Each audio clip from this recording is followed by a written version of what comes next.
where we inspire you to be more of every role within the Salesforce, Slack, MuleSoft, and Tableau ecosystems. For today's session, we are exploring what it means to be more strategist. And I'm joined today by Janeen. So if you could start by introducing yourself for our audience, please. Sure. Hi, my name is Janeen Marquardt. I noticed you skipped trying to say that, and that was probably a smart move.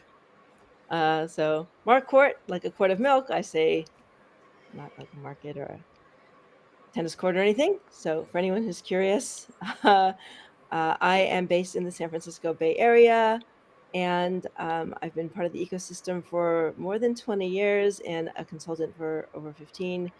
I've got around 20 certifications.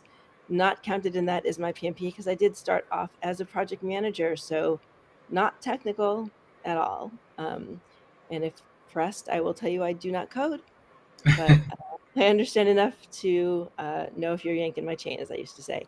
So don't try to lie to me about how long it's going to take because I'm a project manager. But in some ways that served me well. I started off, more traditional education with an MBA, and have a community group here, the Architects in San Francisco Bay Area. I do a lot of things. I'm really passionate about mentorship, and recently became one of the same class of MVPs as our friend Tom here. So. Awesome. Wow. It's great to have you on today. And I'm looking forward to exploring what it means to be a strategist. So maybe if you can set the scene for us and kind of set out what it means to be a strategist, like what does that role entail? Maybe typical role and responsibilities. Sure. And I think it's one of those things that I don't know if people go, hey, I think one day I'd like to be a strategist. I think it's kind of I think it's one of those things you sort of evolve into, um, because it's not really an entry level job, and it's sort of something that you find a passion for. Um, and like I said, I've kind of gone through a lot of things over the course of my career, and pivoted a number of times. So starting off with more of a business focus and analysis in a lot of ways, actually financial Mhm. analysis early on, and into business analysis and a lot of project management, a lot of early technologies. And then when I found myself in the Salesforce world, I actually did start off as a hands on implementer. But I think that that's a really good way to understand the platform, to really know what you're doing. And as a consultant, right, understanding customers, their needs, their wants, um, translating that into what that actually means, what they Mhm. actually need, and figuring that out, not just being a yes man, not just delivering, as we like to say, that purple button, just give me that field, right? We're not just Yeah. doing those things, but really trying to get to the heart of what that means and why they need that thing. Um, and so that eventually evolves. And the combination of business analysis and technology eventually works its way up. I mean, there's almost two paths you go. If you're truly, truly technical, if you really like the technology, you might head down architect. Well, you might head down developer slash architect, right, up Mhm. and out. Or you might, if you're more BA and you're more business oriented, this is more of that path. And so I see these kind of things, up and out. So you might stay technology, you might stay more business. And this is kind of where those two things go, if that helps. Yeah, awesome. That's great, and I love the fact that you kind of have the knowledge, at least from your kind of own background, to be able to kind of question some of the technical decisions. I'm sure that that helps you on the day to day as well, right? A ton, a ton. I mean, I don't think you can really be a great strategist if you're not well rounded. I think it becomes you're too short sighted if you've only got one point of view Hmm. and if you haven't really experienced it. Um, like you wouldn't trust a brain surgeon if he'd only ever read about it in a book, right? Yeah. And you also wouldn't trust a brain surgeon if he's like, "Well, I've watched a couple, or Yeah. I've done a couple, but I haven't read the books. I haven't had the right." I mean, you kind of want both things, right? Or Yeah. I want that brain surgeon to have had a little experience doing some of the easier things first before he takes out the whole frontal lobe. I mean, there's kind of different, metaphors we could use for these same analogies. So I really do try to I really feel like a good strategist is well-rounded and experienced. The same way an architect isn't like, I've taken 3 architect exams and now I'm an architect, but I've never actually done the work, or I've never been a BA, or I've never been a Mhm. developer. Architect is a pay your dues kind of a role, right? So is strategist. To a degree, so is BA, right? BA is not an entry-level role. So Yeah.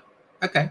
Awesome. And thinking about this now as a role, what type of other people do you interact with as a strategist? you interact with everybody. You really, Mhm.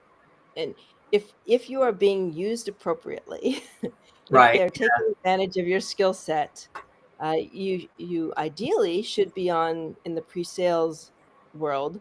A Mhm. strategist in the pre-sales mode is a great person to have because they can listen for some of the signs that you might need a deeper strategy. Um, uh, what's the word I'm looking like? A deeper strategy phase before you go into like implementation Mhm. project, Yeah. because some customers really don't know what they want, right? Sometimes the customer is like, and the way we do things here, sometimes it's like, I've just bought Sales Cloud, I've just bought Service Cloud, I've just bought CPQ, Yeah. now implement it. Fine. You may not need a strategist. But if a customer is more like, I don't know what I need, but I know we want to improve sales, we want to improve follow through, we want to improve Mhm. something, we want to improve productivity, we want to decrease, revenue leakage. That's when you might need a strategist. Sorry, we might have some guest appearances during the course of this. This is Cooper. He's always hungry. And so we're gonna have to wait now. Your own Um, strategist in training. yeah, exactly. Yeah. His, his strategy is to just look really cute all the time and just and beg. So And get the it's food. very, very effective. Yeah. Um, but so so a lot of customer interaction, and a lot of team interaction.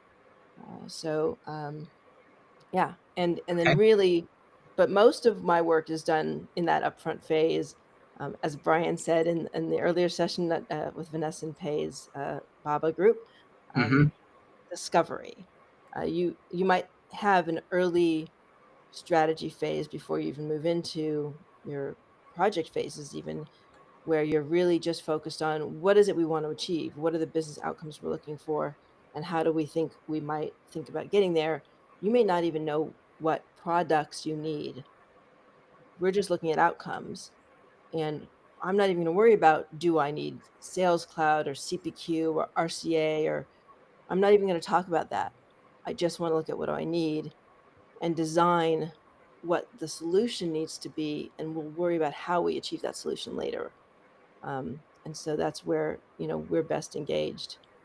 I will also say that a strategist on your staff leads to longer term relationships, better, deeper projects.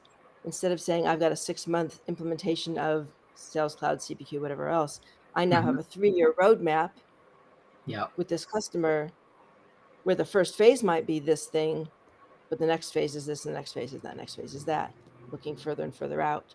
And it just leads to longer term, better relationships and deeper understanding of the customer's needs. Okay. Awesome. I love that because better relationships, deeper understanding of the customer's needs, I think that ultimately lead to more successful systems, hopefully, hope that everything goes well and higher adoption, right? 100%. Part of the strategist role is to understand the role of change management in the overall architecture of the system as well. And so, I always say, like, I don't talk about change management as optional. I don't talk Mhm. about project management as optional. I don't talk about my BA as optional. Like, none of these things are optional parts. Architecture is not optional. Like, none of these things are optional. Yeah. These things are built in. And it's like, oh, you want to start cutting something out? I'm like, let's start cutting out features, right? Like, what's the MVP of this? How do we start delivering value quicker Hmm. and breaking this down into smaller phases? but we're not going to not do training. We're not going to not do change management, right? We're not going to not like manage this. Otherwise, you're not going to be happy with your system. You're not going to be happy with your implementer, with your consultant. You're not going to be happy with Salesforce. And we're going to end up having, a lawsuit at the end of the day. And you're going to end up replacing this, right? And I'm not going to take whatever if you come to me with your solution and you're like, just make this field and make this layout, I'm like, no, I'm not going to listen to you. I have no problem, zero problem saying no to a customer, because I try to say it more gently if I can, but like I absolutely will try to say, hey, let's talk about why you want that field. Let's talk about why you want that, that layout. Let's talk about what it is that somebody does for a living, how they want to interact, so that we can try to understand, how to achieve the goals they're looking for. And that's always much, much more effective in getting them to that end goal and the longer term needs. Otherwise, they're going to come back in a year, maybe to somebody else, and say, this isn't achieving what we want. Yeah. The problem is they're going to pick it up and they're going to move it somewhere else, and they're going to still have the same problems.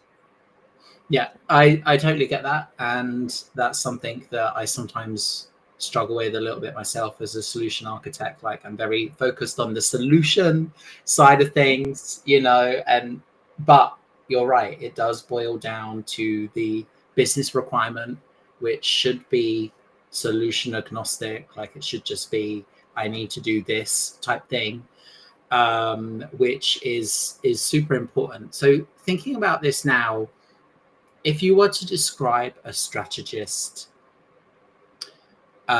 with particular skills or attributes, like, what do you think, what type of words would you use to describe that person? Like, are they curious?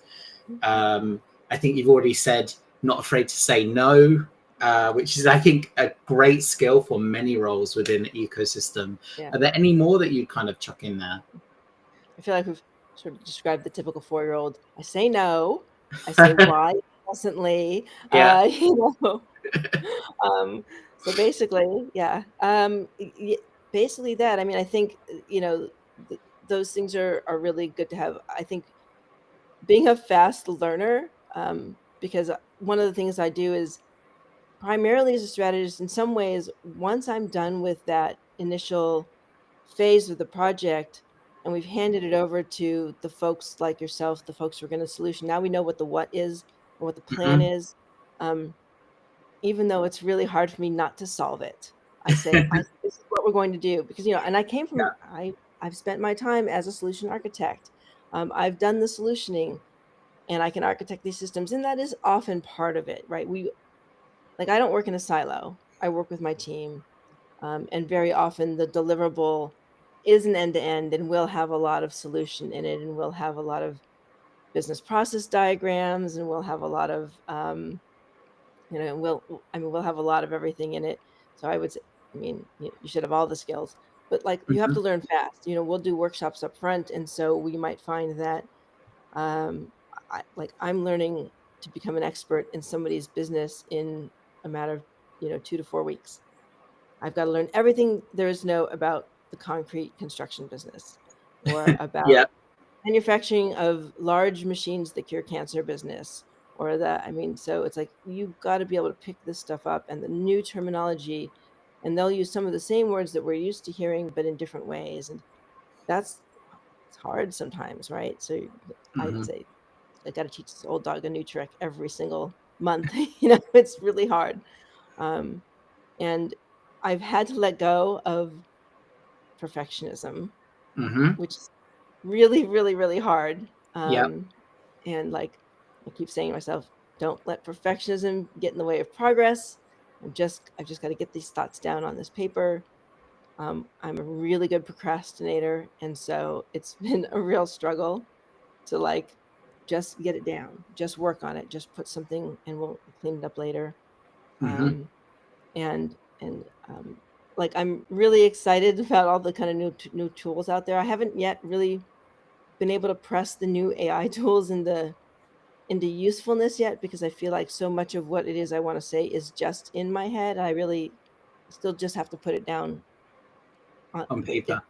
Yeah. I just have to do it. Like it isn't really anything I've been able to utilize AI for yet, but I hope someday to figure out how to do a better job of simplifying my output in my head so that I can have AI help me with more of it. And maybe the AI tools need to get better so that I can, so that they can do more.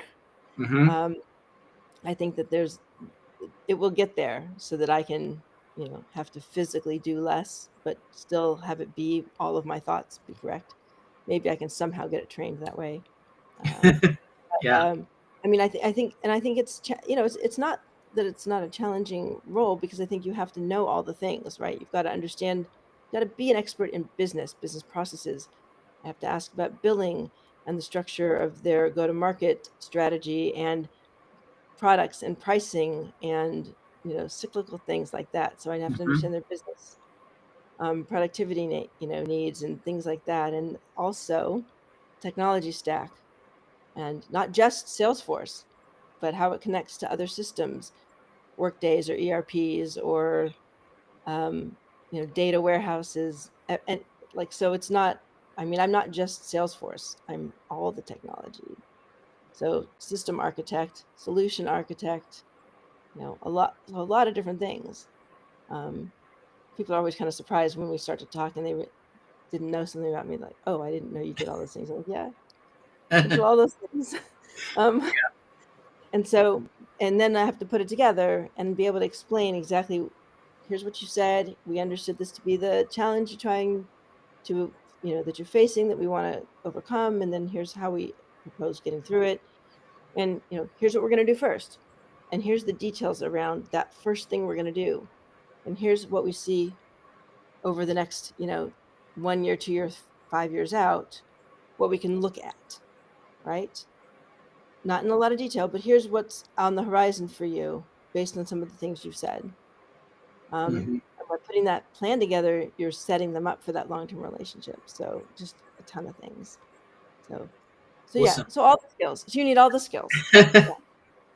All Did I right. miss any skills? Sorry. Yeah, I think that's really great. And ultimately, like on reflection, I'm listening to what you're saying and then thinking, yeah, well, actually, there's been quite a few clients Yeah. that over my time, like in the ecosystem myself, that could have done with this type of long-term strategy, Yeah. and like in particular to remember to not forget or overlook change management, because it's so important. And I have seen projects struggle and fail without effective change management. Yeah. So I think it's really important. Thinking about this now as a journey yourself, as a strategist, is there something that if you were to start that journey again, Mm-hmm. you would do differently or you would change? I think there's elements of the meandering nature of my career journey that actually suit, suited me well for Mm-hmm. this. Yeah. I I think that the broad nature of all the things I've done have helped. Um, I often like to stun the kids with the fact that I didn't have computers in school. Like I think the advantage today is that you can come out of school and get started earlier, right? Like, so you don't Mhm. have to wait that Yeah. long. So if it seems like something interesting, the expand your scope of knowledge, learn all the things. Don't don't keep yourself so narrow that you can't, broaden later. But it's not going to happen tomorrow. So I mean, I think I would say, um, I might have given myself more credit for like the math, right? Like math was hard. It took me a long time to get through math in school. I had to do both algebras twice. Like I wasn't Mhm. good at math, and they didn't really encourage girls to do the maths. And I mean, that wasn't the thing. Um, Right. but I would say, like, stay in school, kids.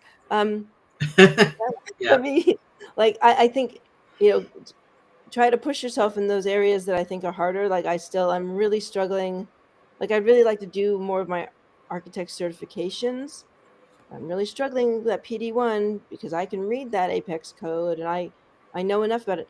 I'm going to be able to get the rest of them eventually. I'm not really that hands-on anymore, but like I don't know that I can get like PD1 right as a Hmm. certification. I don't know how important it is, but I feel like it. So I'd say push yourself. Kind of give yourself the chance while you're doing those things hands-on, while you're in it, while you're getting that experience. Um, learn and learn all the things. Um, and even some of the things that you don't know if they're that important. Take that writing class, take that Hmm. public speaking class. Yeah. Uh, I will say that during the pandemic, I had a really, really great boss that was really, really good about the presentations and speaking. And I learned to do so much more, even in giving presentations and setting up PowerPoints and public speaking, and going to these conferences and speaking made me so much more confident, and I think a better speaker. You'll have to let me know after this. Like I think a better public speaker than I had been before. Like just push yourself in every different direction. Um, Hmm. I wish I'd pushed myself earlier in different ways and sort of expanded myself younger, because maybe I would have achieved more earlier in my career. I feel like in my reality, I feel like I'm closer to my downswing here, like kind of nearing the end of things. But I also feel like I'm I could feel like there could be a lot longer left, but Okay. it's tough. Like so, push yourself. Do all the things. Don't be like, well, that's not really my core competency, so I'm not going to go take that writing class. Take the writing class, take the Yeah. speech class, take the math class. Do it. Be curious and don't ever stop learning. I still take classes. I still take certifications. Um, years and years and years. Just keep doing it. So like, Yeah. don't stop doing that. Yeah. Well, I think that's solid advice. Like, we are all still learning and we should Yeah. continue to learn each and every day. If we stop Yeah. learning, then we've got a slightly different problem like upon our hands. I think the thing about public speaking is definitely something that I can relate to. It's something that I used to struggle with and I used to kind of feel like physically sick before I would speak at an event or do a presentation. And now I'm kind of doing it, living it, breathing it type thing. I think the good thing with the Salesforce ecosystem is there are lots of user groups scattered around that you can use as a dry run or a practice for another session, or just in general to build up your confidence as a speaker. It's much easier to speak in a group of 20, 30 people than it is 100, 200 people. So I think that's great advice. We are having to bring this session for today towards a little bit of a close, but before we do, is there anything that you'd like to change or make people more aware of about the role of a strategist? Like, is there a common misconception or like a myth that you would like to kind of clarify or confirm, so to speak? Yeah.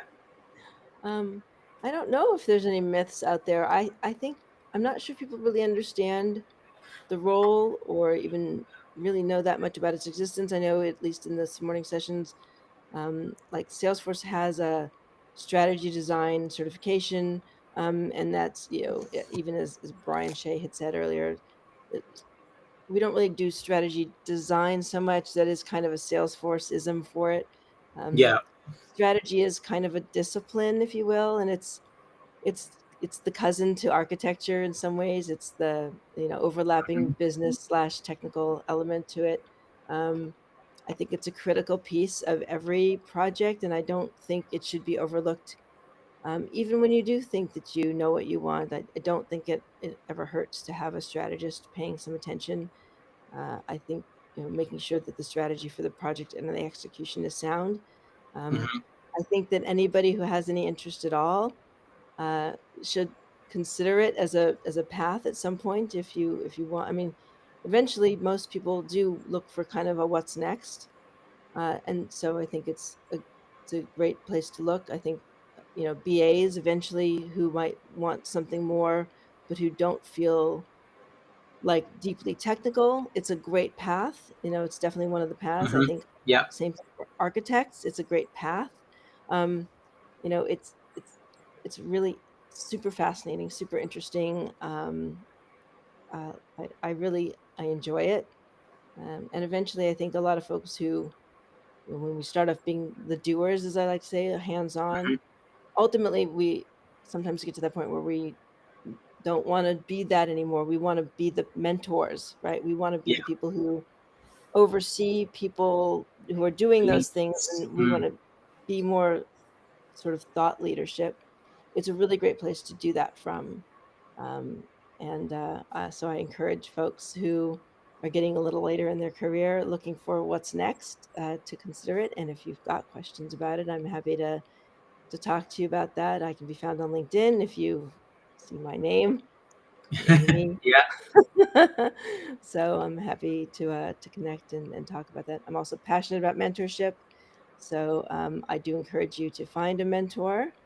If Hmm. you are looking for one, that's one of the things that's been really important to me. So that's Okay. really Awesome. Well, I think that's great, solid advice. Like, as somebody who, like, by my own admission, has really like just touched on strategy a little bit. Like, I've kind of teased it a bit, but I've never gone like fully into it. I pursued the certification. It taught me some new things that I'm now using as an architect to like inform my clients' yeah, strategies. I think that's great, solid advice. So thanks for joining us today, and hopefully we my will pleasure. inspire some more people to explore this themselves.